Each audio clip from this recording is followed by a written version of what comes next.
All what we have said leads to the age of empiricism. Empiricism from Greek empiria, which means experience, means knowledge that is based on experience. We use the term experiential learning. What does that mean? That means when you are in a classroom and you are reading a book or listening to a discourse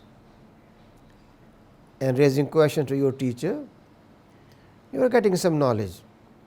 The teacher tells you that a person who is sick, a person who is poor, a person who has a deficiency feels very much depressed. But if you go and meet that person, take a gift with you, talk with him, ask him about his health, share your ideas with him, then the person feels better. You understand that.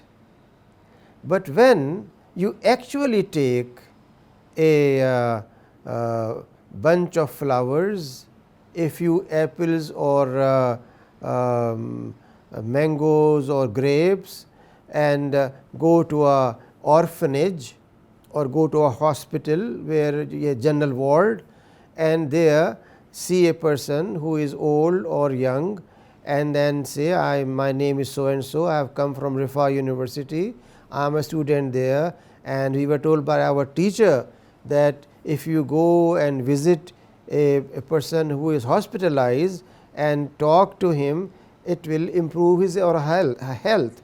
Therefore, we have come here. How do you feel?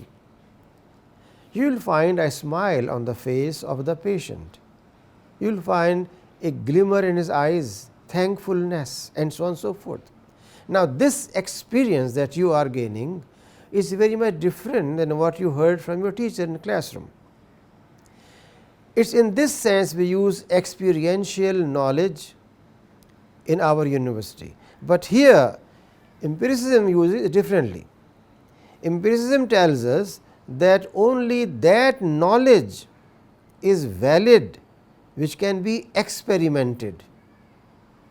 Now, we say that Sayyidina Ibrahim, Sayyidina Musa, Sayyidina Isa and Khatamul Anbiya, all of them gave message to humanity that if you become servants of Allah, then you become successful people. But what is the source? Is the source empirical knowledge? Not at all. Therefore, when we subscribe to empiricist methodology, whether it is in pharmacology, whether it is in sociology, whether it is in psychology, all psychology is based on empirical evidence. You collect a data for mental health, visit people, have a questionnaire, tabulate it and conclude. Whatever you are doing in sociology, talking about size of family, their income, their housing, all data, and then you are just telling us that these are people living in good life, is a bad life. All conclusions are based on empirical reality, fact. The whole research methodology known as quantification or quantitative research is nothing more than collection of data, its tabulation, analysis, formulation of thesis and verification.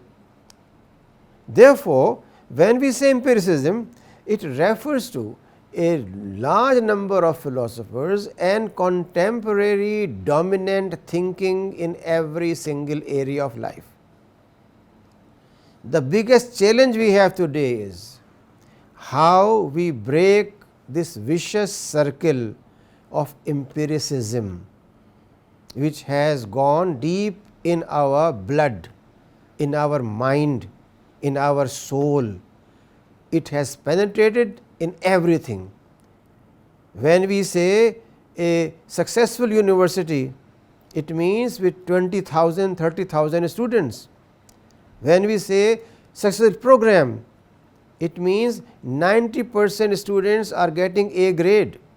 but are these A graders good human beings or vicious people? Are they greedy? Are they power hungry? Are they polite?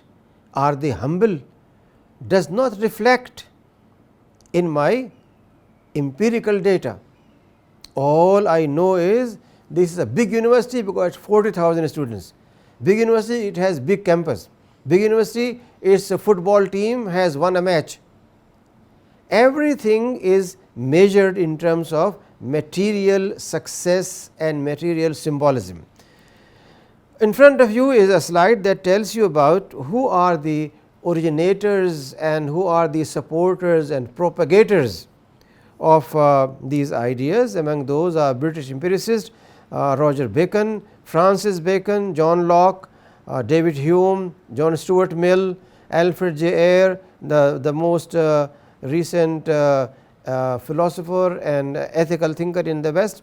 All these conclude that your sense experience is the ultimate source of knowledge, and you depend on that only, no need at all for revelation or any kind of other areas.